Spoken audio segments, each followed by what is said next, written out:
Hari Om. Greetings, everyone. This week, we will be discussing the fruits of devotion.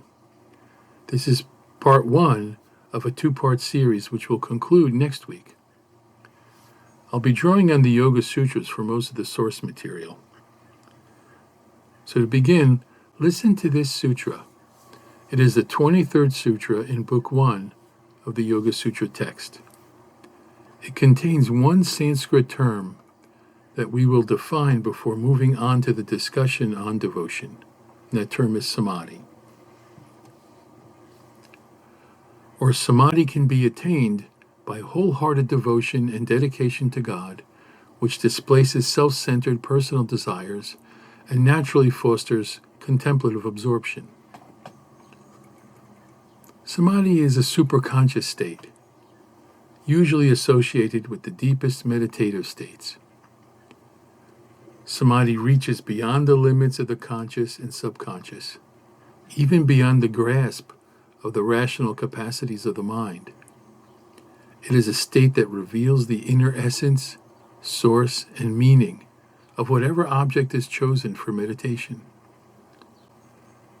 Samadhi arises when the mind is perfectly tranquil and focused. Its rewards are incredible and life-altering, but it usually takes years of dedicated meditation practice to attain. The sutra that I quoted offers an alternate route to samadhi, and it appears after a long listing of various objects practitioners can use as the center of their meditation practice. It's important, so I'll repeat it. Or samadhi can be attained by wholehearted devotion and dedication to God, which displaces self-centered personal desires and naturally fosters contemplative absorption. This sutra presents selfless love of God as a legitimate path to the highest samadhi, the ultimate spiritual state, often referred to as self-realization or liberation. So, devotion to God is a valid path, but who or what is God?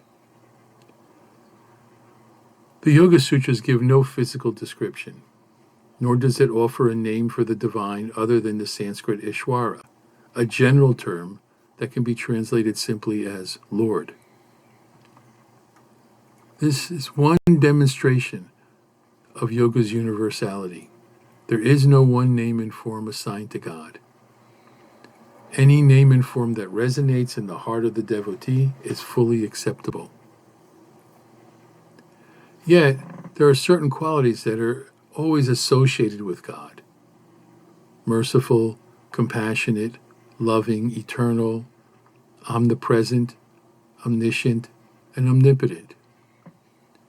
Wherever a devotee perceives these qualities, they have perceived something of the essence of the divine. Now, one more important point needs to be made.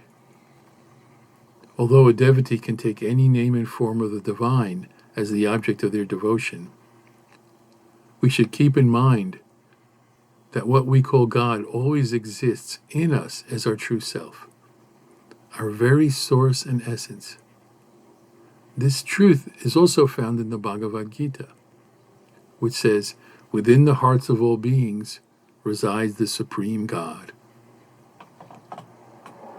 That said, we're now ready to look at the nature of devotion and its power for self-transformation. Devotion to God harnesses the power of a loving, devoted heart to the spiritual quest. Where there is loving devotion, there arises the full power for self-transformation. Just think of it. Our attention naturally flows to and wishes to stay with that which we love. Devotion directed to God has the power to awaken selfless love in us, which is a natural counterforce to all vices, doubt, fear, selfish attachment, and anger.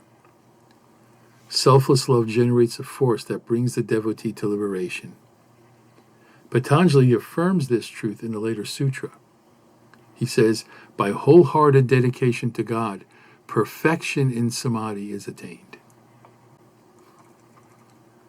Devotion to God helps us to flourish spiritually, to find peace and meaning in life, because we know ourselves to be in alignment with and guided by a reality that is transcendent and unchanging, instead of being led by the ever-changing desire-driven ego. Devotion to God prevents devotees from creating God in her or his own image.